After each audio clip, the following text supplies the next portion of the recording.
प्रारंभ के सभी दर्शकों को मेरा नमस्कार। मेरा नाम है संदीप आर के सिंह और आज हमारे साथ श्री पुष्कर अवस्थी जी। पुष्कर सर, राम राम। राम राम भैया, राम राम।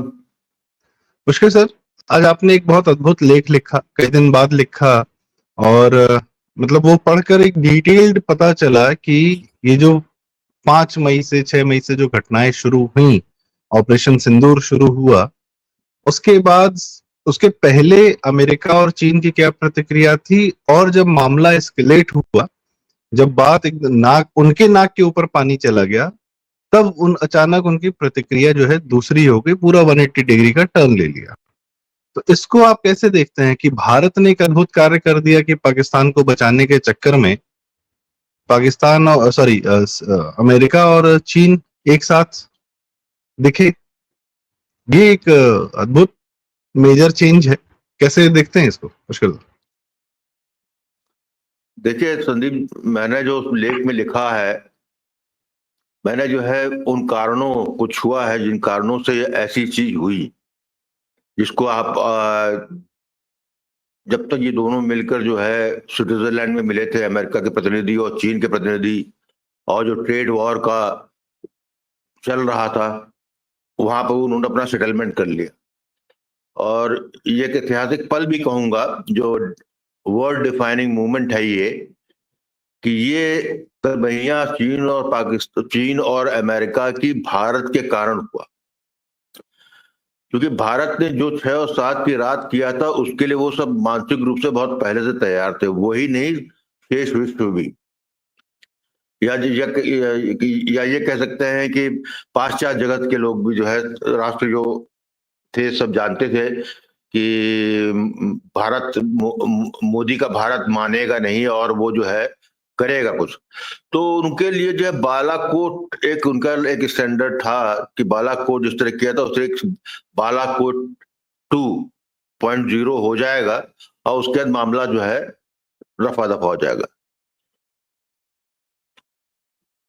पहले दिन जब हुआ तो जैसा अब तक खबर आ ही रही है कि भारत ने जो है बड़ा प्रिसाइजली किया। तो जैसा होता है, जब कुछ इस तरह घटना होती है तो उसका जो है एनालिसिस जो है शेष विश्व में होता है, इट टेक्स टाइम। उसका जो है रियल इम्पैक्ट बाद में 24 आवर्स के बाद सामने आता है। और उसके बाद जब तक उनकी एनालिसिस होती, तब तक जो है पाकिस्तान ने घिस्टा ये कर दी कि मिसाइल छोड़ दिया। और फिर भी वो जो सब मिसाइल थी वो भारत ने इंटरसेप्ट कर लिए, गिरा दी। और उसके बाद जो भारत ने उस मिसाइल का जो जवाब दिया, जिस तरीके से अपाहिज कर दिया, दिव्यांग कर दिया पाकिस्तान की एयरफोर्स को, और साथ ही साथ जो है उन ठिकानों को भी निशाना बनाया जो संभवतः शेष विश्व से ओझल थी, लेकिन जिसका पता अमेरिका को अवश्य था। तो वो भी भारत ने, मैं यहाँ पर किरारा हिल की बात कर रहा हूँ, जो न्यूक्लियर स्टोरेज है, जो उनका गुप्त था स्टोरेज, जिसपे कि अमेरिका की निगाह थी, या ये मैं तो खुल के कहता हूँ वो अमेरिका की निगरानी में थी। It was the asset which has to be which was for America to be used in future, जिसकी टनल को आपने जो है डिस्ट्रॉय में प्रिसाइज बॉम्बिंग करके जो है उसको बंद कर दिया। तब जो है अमेरिका चौंका, चीन चौंका, क्योंकि भारत शक्तिशाली हो रहा है ये तो उनको मालूम था, लेकिन वो 10 साल बाद हो पाएगा। आर्थिक प्रगति कर रहा है, समझ में आ रहा था। आर्थिक प्रगति अमेरिका समेत सभी को स्वीकार्य थी, चीन को भी स्वीकार्य थी, क्योंकि चीन से हमारा बिजनेस होता है मोर देन $100 बिलियन का। तो हमारी परचेजिंग पावर बढ़ रही थी, और साथ में परचेजिंग पावर के साथ साथ जो है हम बड़े स्लो एंड स्टडी जो है बड़े गेम प्लान की ओर बढ़ रहे थे। वो तक तो उनके लिए जो है एडजस्टेबल था, क्योंकि आखिर पाश्चात्य जगत को भी अपना जो है अपनी तकनीकी खपानी है, अपना सामान खपाना है। तो उसके लिए भारत एक से बड़ा कोई मार्केट दुनिया में इस वक्त है भी नहीं। लेकिन आर्थिक प्रगति के साथ सैन्य शक्ति में जो बढ़त है, वो उनको स्वीकार नहीं हो पाए थे। यदि ये भारत ने सब कुछ किया होता अमेरिकी असलाहों से या वेस्टर्न टेक्नोलॉजी से या रूस की टेक्नोलॉजी से भी, तो उनको शायद इतना रियलिटी चेक नहीं आता। उनका रियलिटी चेक ये था कि जो उनके जो टॉप नॉच ब्रांड्स थे, चाहे वो रडार में सिस्टम में थे, चाहे उनका कमांड सेंटर में थे, या तो उनके एयर पावर में थे, या उनके मिसाइल में थे, उनको भारत में बने हुए स्वदेशी उपकरणों, शस्त्रों से पूरी तरह ध्वस्त कर दिया।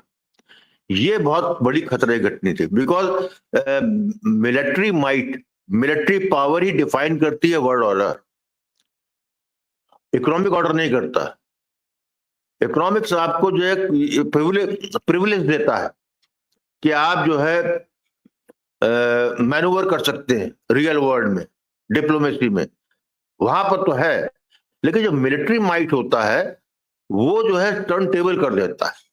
तो ये एक आउट ऑफ सिलेबस क्वेश्चन था, और कैसे डील करें, उस हड़बड़ी में अमेरिका एक्सपोज हुआ। अमेरिका ये एक्सपोज हुआ, ट्रम्प ने जो किया सो किया, उससे ये एक्सपोज अमेरिका हो गया कि एक तो Trump is not America, America is not Trump, number 1। Number 2, उसका लेफ्ट लिबरल के वोकिज्म के विरुद्ध जो उसका एजेंडा था, उसकी भी एक शेल्फ लाइफ है। वो शेल्फ लाइफ तभी तक है जब तक कि अमेरिकन डीप स्टेट या अमेरिकन इंटरेस्ट,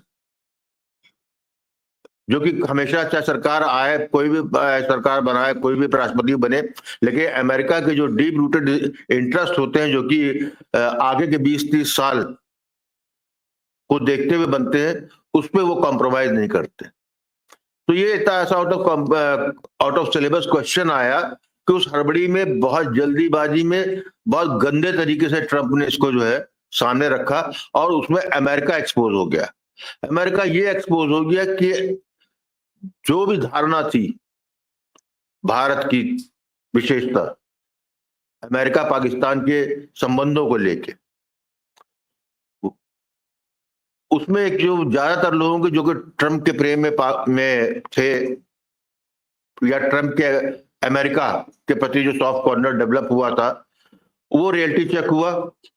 और दूसरा, उन लोगों को बल मिला पाकिस्तान के प्रति जो ट्रंप का प्रेम डेवलप हुआ, हाँ, तो सशंकित थे अमेरिका और पाकिस्तान के रिलेशनशिप को लेके, उनको बल मिला। तो उसकी मतलब ऑल एंड ऑल अमेरिका के लिए पाकिस्तान की उपयोगिता एक आर्मी रेंट फॉर हायर की भूमिका में है, या जो कह सकते हैं कि it is not an army, it is something like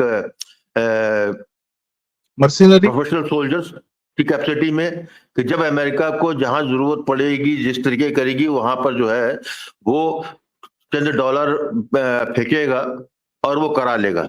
ये विश्वास था, और यही विश्वास पे जो है अमेरिका ने भारत से अपने पाकिस्तानी ट्रम्प कार्ड को छुपा कर रखने की कोशिश की थी इतने वर्षों तक। वो एक्सपोज हो गया। फिर किनारा हिल में जो घटना हुई, जिसको कि सब लोग डिसोन कर रहे हैं, भारत डिसोन कर रहा है, पाकिस्तान डिसोन कर रहा है, और अमेरिका ने तो आधिकारिक उसमें जो है जब पूछा गया, तो अमेरिका का जो ऑफिशियल स्पोक्स पर्सन था, उसने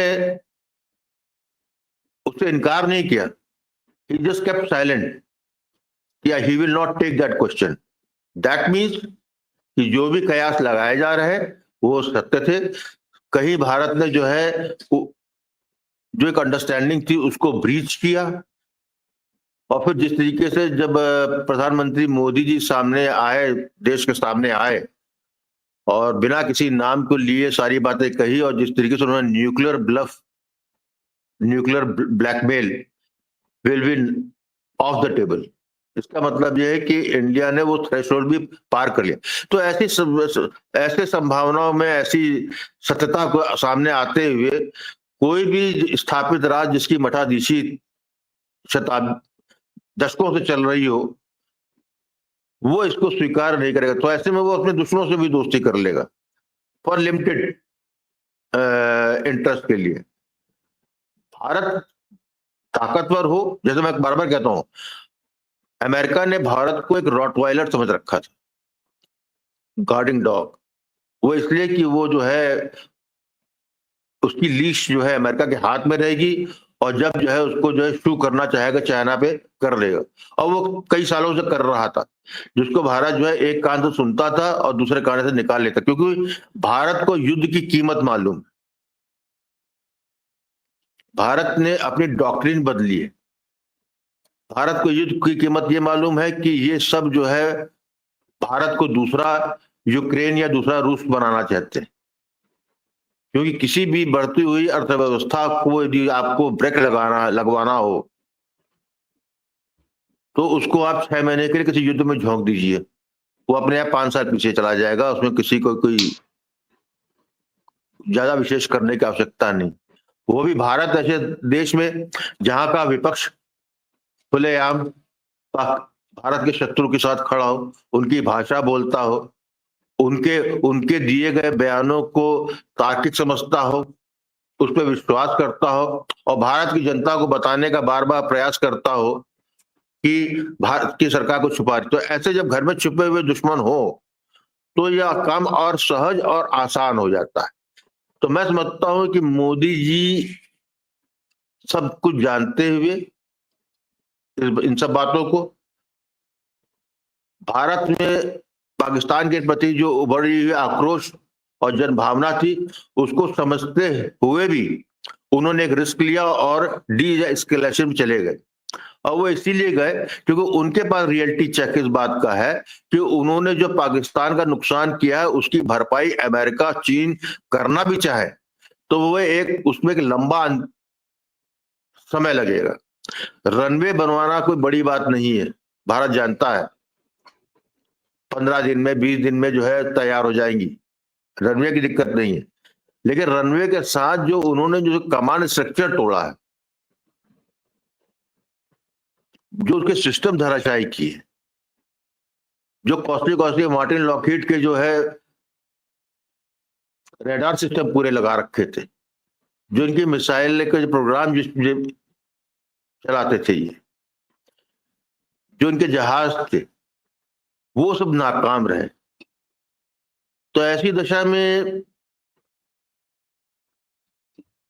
जो मैं और लोगों को एक्सपर्ट्स को सुन रहा था, सबके अपना आकलन ये है कि यदि पाकिस्तान एक एक पैसा अभी जोड़ के ये आज से चालू करे रिकंस्ट्रक्ट करने को, जो उनका खत्म हुआ है, it will take half a decade, 3 से लेकर 5 साल लगेगा वो प्राप्त करने के लिए जिसको जो पाकिस्तान ने खोया है। तो ऐसी अवस्था में जो है तब तक रहेगा Pakistan?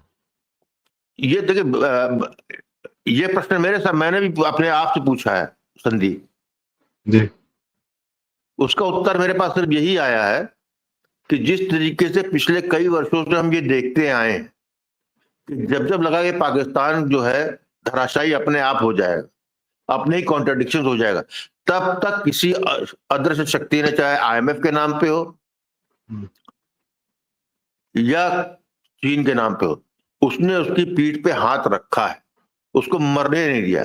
It is something, ventilator पे रखा है, सांस दे रहे हैं, ICU, और जब उसकी जो है सांस उखड़ने लगी तो उसको जो ऑक्सीजन और उसको जो है emergency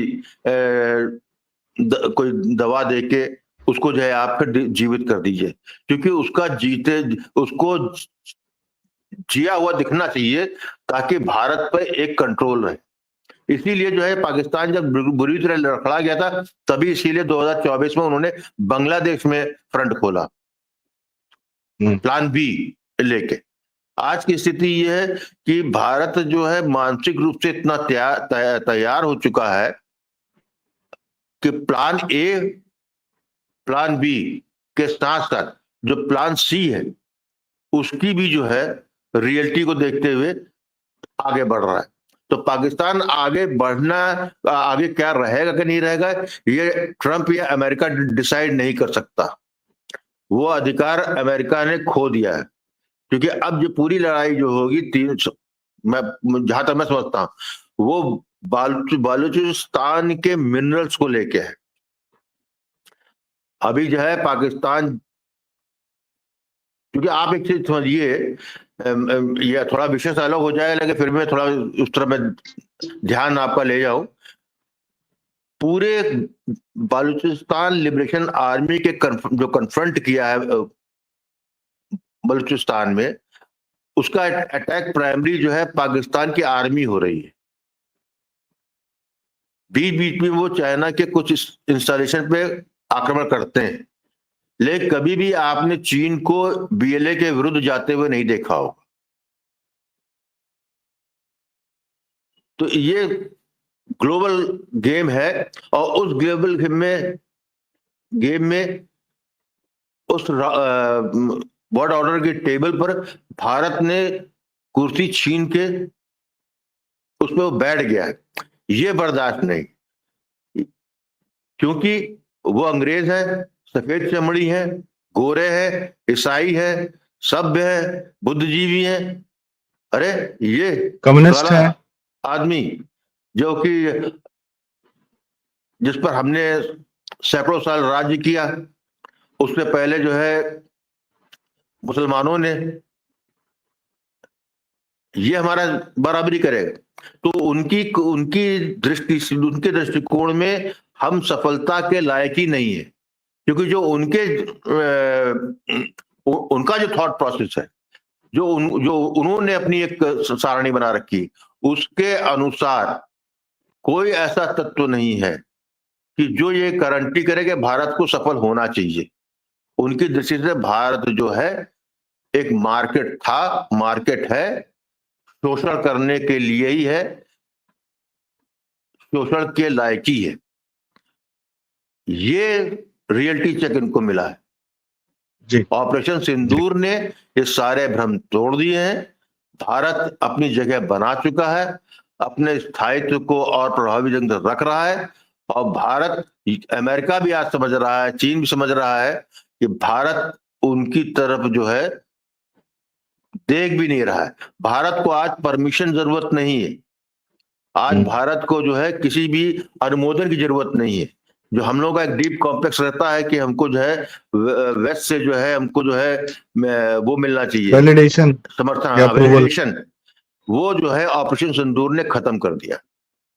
ji ji thank you दादा, आपने काफी डिटेल में हमें एक बात बताई कि ये पिछले 10-15 दिन में जो घटनाक्रम हुआ है उसका एक्चुअल असर क्या है, या वो भीतर कहाँ जाता है, और भारत के भविष्य को भी कैसे देखा जा रहा है, और पर्टिकुलरली शताब्दियों में होने वाली एक करवट की बड़े प्लेयर जो हैं अब किस तरह अपने पतन की तरफ जा रहे हैं, और जो वाकई एंशिएंट सभ्यता थी हिंदुइज्म की, सनातन की, वो पूर्ण रूप से मिलिट्री माइट के साथ, इकोनॉमिक माइट के साथ, व्यापारिक माइट के साथ ऊपर की तरफ आ रही है, जो उसका नेचुरल प्रोसेस होना चाहिए था, जिसको आज तक दबा कर रखा गया पर दब नहीं पाई। तो इसी के साथ दर्शकों, आपको यह बातचीत, यह चर्चा, पुष्कर जी के विचार कैसे लगे, आप हमें कमेंट्स में जरूर बताएं।